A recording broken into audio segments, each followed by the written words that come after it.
Hello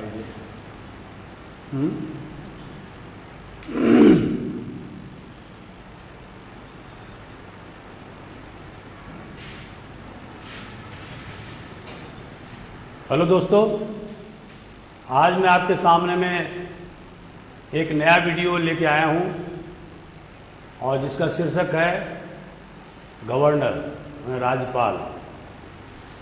जैसे कि आप जानते हैं कि प्रत्येक स्टेट में एक गवर्नर होता है हमारे देश में, तो इसी के परिप्रेक्ष्य में मैंने सोचा कि चूँकि गवर्नर का पद बहुत दिनों से कंट्रोवर्सी या विवाद में चल रहा है, पहले महाराष्ट्र में और इसके बाद में अभी राजस्थान में, उसके पहले मणिपुर, मेघालय, गोवा, इन सभी स्टेटों में गवर्नर के कार्यों का बहुत ज़्यादा आलोचना किया गया। इसके पहले उत्तराखंड में भी सुप्रीम कोर्ट ने इंटरवीन किया था और वहाँ भी गवर्नर का पद कंट्रोवर्सी में आ गया था।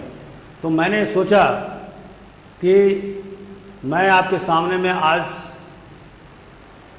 गवर्नर के अधिकार और कर्तव्य के बारे में बताऊं और यह भी देखूं कि गवर्नर के मूलभूत क्या क्या अधिकार संविधान ने दिए हैं, उनको डिस्क्रिशनरी पावर यानी स्वेच्छाधिकार क्या क्या दिए गए हैं, इसके बारे में आइए चलते हैं, इसकी विशद व्याख्या करते हैं। तो सबसे पहले हम देखेंगे कि गवर्नर माने राज्यपाल एग्जीक्यूटिव हेड होता है, माने कार्यपालिका का मुख्य होता है। किसी भी स्टेट में कार्यपालिका का जो हेड होता है अर्थात मुख्य जो पदाधिकारी होता है, जिसके नाम से शासन प्रशासन चलाए जाते हैं, उसे राज्यपाल कहते हैं। मूल संविधान में गवर्नर माने राज्यपाल सिर्फ एक स्टेट के लिए हो सकता था, लेकिन 7वें संशोधन के द्वारा जो 1956 में लाई गई थी, अब राज्यपाल एक से अधिक स्टेट का भी गवर्नर हो सकता है। मतलब राज्यपाल एक से अधिक स्टेट का भी राज्यपाल हो सकता है।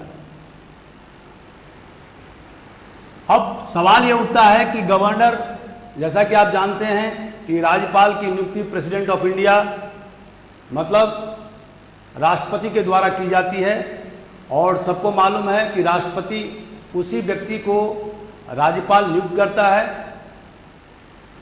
जिस व्यक्ति की अनुशंसा कैबिनेट के द्वारा की जाती है। तो राज्यपाल की नियुक्ति राष्ट्रपति के द्वारा की जाती है और यह अमूमन 5 वर्ष के लिए किया जाता है। लेकिन संविधान में लिखा हुआ है कि राज्यपाल अपने पद पर during the pleasure of the president, मतलब प्रेसिडेंट के इच्छा पर स्टे करेगा, माने वहां पर पद पर आसीन रहेगा। अगर प्रेसिडेंट का प्लेजर समाप्त हो गया तो राज्यपाल को पद से हटाया जा सकता है। तो दोस्तों, जिस तरह से प्रेसिडेंट को हटाने के लिए हमने प्रक्रिया बताई थी कि कैसे प्रेसिडेंट को हटाया जाएगा, कि 2/3 बहुमत से राज्यसभा और लोकसभा दोनों में अलग अलग प्रस्ताव पारित होने के बाद ही राष्ट्रपति को हटाया जा सकता है, उसी तरह से सुप्रीम कोर्ट के जजों, हाई कोर्ट के जजों को हटाने के लिए बहुत कठोरतम प्रक्रिया अपनाई गई है, जिसमें स्पेशल मेजॉरिटी के द्वारा दोनों सदनों के अलग अलग स्पेशल मेजॉरिटी के द्वारा ही प्रस्ताव पारित होने के बाद में राष्ट्रपति को हटाया जा सकता है। उसी तरह से हाई कोर्ट और सुप्रीम कोर्ट के जजों को भी हटाने का यही प्रक्रिया है। वाइस प्रेसिडेंट को हटाने के लिए जैसे कि मैंने आपको बताया कि पहले राज्यसभा के बहुमत से प्रस्ताव पारित करना होगा और उसी तरह से प्रस्ताव पारित होने के बाद में लोकसभा भी सामान्य बहुमत से उसे प्रस्ताव पारित करेगा, तब वाइस प्रेसिडेंट मतलब उपराष्ट्रपति को हटाया जा सकता है। लेकिन यहां पर राज्यपाल को हटाने का कोई नियम विधान संविधान में नहीं है। राज्यपाल राष्ट्रपति के रहमो करम पर है कि जब तक राष्ट्रपति का प्लेजर रहेगा तब तक राज्यपाल अपने पद पर आसीन रहेगा, और जिस दिन राष्ट्रपति का प्लेजर मतलब इच्छा समाप्त हो गई, उनकी दया समाप्त हो गई, उस दिन राज्यपाल को अपने पद से हटना पड़ेगा। तो दोस्तों, इस तरह से राज्यपाल बेसिकली दो फंक्शन करता है। पहला कि वह हेड ऑफ द स्टेट है, जिस स्टेट में उसकी नियुक्ति होती है, और दूसरा कि वह सेंट्रल गवर्नमेंट का रिप्रेजेंटेटिव के रूप में या प्रतिनिधि के रूप में काम करता है। तो इसीलिए इस तरह के विधान बनाए गए हैं। अब सवाल यह उठता है कि राज्यपाल राष्ट्रपति के द्वारा या सेंट्रल गवर्नमेंट के द्वारा अपॉइंटेड क्यों होता है, उसकी क्यों नियुक्ति, सिलेक्टेड क्यों होता है, इलेक्टेड क्यों नहीं होता है। जिस तरह से अमेरिका में यह विधान है कि वहां का राज्यपाल, वहां का गवर्नर इलेक्टेड होता है, लेकिन हमारे यहां इलेक्टेड क्यों नहीं है। इसके दो तीन कारण। पहला, जैसे कि आपने आर्टिकल फर्स्ट मैंने 1 में आपने पढ़ा होगा कि लिखा है कि India that is Bharat shall be A union of states. तो भारत मतलब इंडिया विभिन्न स्टेटों का, विभिन्न राज्यों का यूनियन है, समूह है।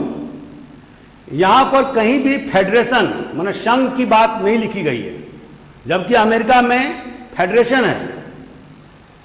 तो यह चीज समझना होगा, और इसीलिए जो हमारे संविधान निर्माताओं ने राज्यपाल को सिलेक्शन की पद्धति अपनाई, इलेक्शन की पद्धति नहीं अपनाई।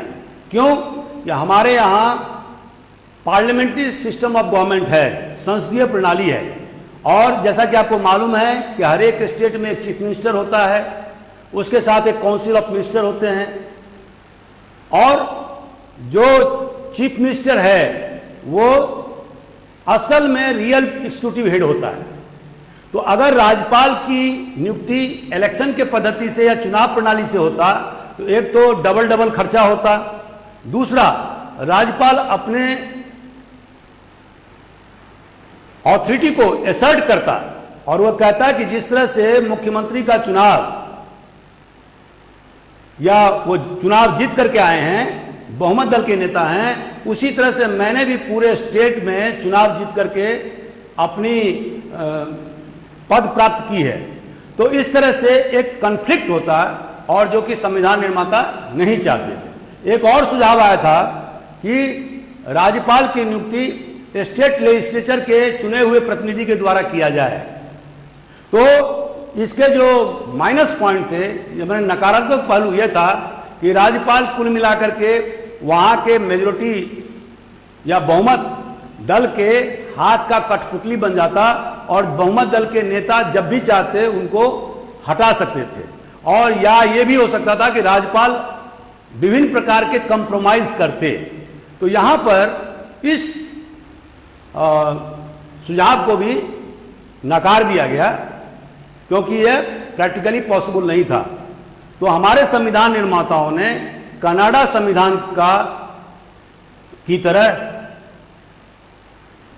गवर्नर के नियुक्ति की प्रक्रिया अपनाई और जिस तरह से कनाडा में गवर्नर जनरल विभिन्न स्टेटों में गवर्नर की नियुक्ति करता है।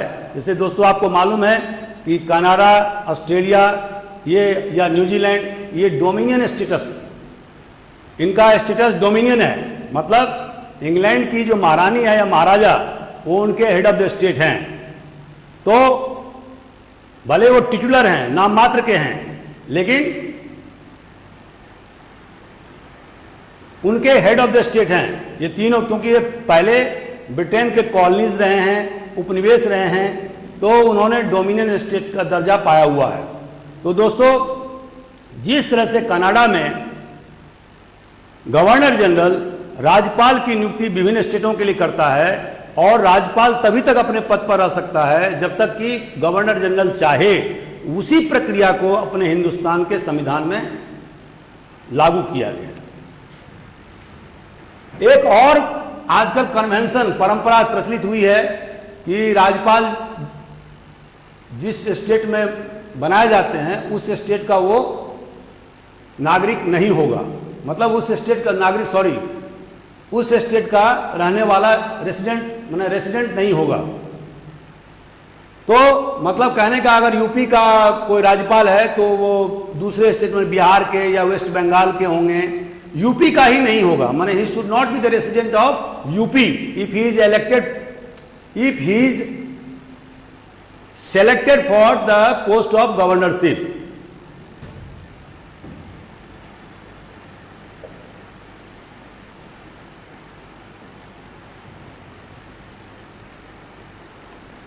इसके अलावा जैसा कि दोस्तों आप जानते हैं कि धारा 163 में काउंसिल ऑफ मिनिस्टर और मुख्यमंत्री का प्रोविजन किया गया है, जो राज्यपाल को सहायता और परामर्श देंगे। जिस तरह से केंद्र में धारा 74 में प्रेसिडेंट को एड एंड एडवाइस, मतलब सुझाव, सहायता, परामर्श देने के लिए एक प्रधानमंत्री और काउंसिल ऑफ मिनिस्टर या मैंने को उनके कैबिनेट की व्यवस्था की गई है, उसी तरह से धारा 163 में हर स्टेट के लिए एक राज्यपाल और उनको परामर्श देने के लिए, उनकी सहायता करने के लिए एक मुख्यमंत्री और उनका काउंसिल ऑफ मिनिस्टर का प्रोविजन किया गया है। दोस्तों, आप यहां पर मैं बताना चाहता हूं कि काउंसिल ऑफ मिनिस्टर मतलब मंत्रिमंडल बेसिकली 3 लेयर का होता है। उसमें कैबिनेट रैंक के मंत्री होते हैं, स्टेट रैंक के मंत्री होते हैं और डिप्टी रैंक के मंत्री होते हैं। जो विभागों का जो मुख्य होता है वो कैबिनेट रैंक का मंत्री, और जो स्टेट रैंक के मंत्री होते हैं वो संबंधित कैबिनेट रैंक के सहायक के रूप में, डिप्टी के रूप में काम करते हैं, मतलब उनके सेकंड पोजीशन में काम करते हैं। और जो डिप्टी मिनिस्टर होते हैं, अगर किसी विभाग के वो डिप्टी मिनिस्टर हैं तो वो कैबिनेट मिनिस्टर की सहायतार्थ काम करते हैं। तो जो कैबिनेट की जो बैठक, माने जो काउंसिल ऑफ मिनिस्टर की जो बैठक होती है, माने मंत्रिमंडल की जो बैठक होती है, उसमें सिर्फ और सिर्फ कैबिनेट रैंक के मिनिस्टर भाग लेते हैं। स्टेट रैंक के मिनिस्टर और डिप्टी रैंक के मिनिस्टर भाग नहीं लेते हैं जब तक कि उन्हें किसी विशेष प्रयोजन के लिए बुलाया ना जाए। तो यह बात क्लियर होना चाहिए कि मंत्रिमंडल त्रिस्तरीय होता है। कहीं कहीं डिप्टी मिनिस्टर के नीचे सेक्रेटरी ऑफ द मिनिस्ट्री का भी प्रावधान किया गया है और अक्सर नियुक्ति होती है, लेकिन बेसिकली त्रिस्तरीय मंत्रिमंडल ही होता है। तो इसमें यह ध्यान देने वाली बात है कि मंत्रिमंडल में जो कैबिनेट रैंक के मंत्री होते हैं वही कैबिनेट के बैठक में भाग लेते हैं और उन्हीं के द्वारा, कैबिनेट मंत्रियों के समूह द्वारा निर्णय लिया जाता है। हेलो दोस्तों, मैं Akhilesh Jha, senior IPS officer. अगर आपको मेरा यह वीडियो अच्छा लगा तो आप इसको लाइक करें, शेयर करें, सब्सक्राइब करें। पूरा वीडियो देखने के लिए आप हमारे ऐप AJIS Academy को डाउनलोड करें, जहां पर आपको हमारे बहुत सारे वीडियोस, टेस्ट सीरीज़ और PDF मिलेंगे। Thank you very much.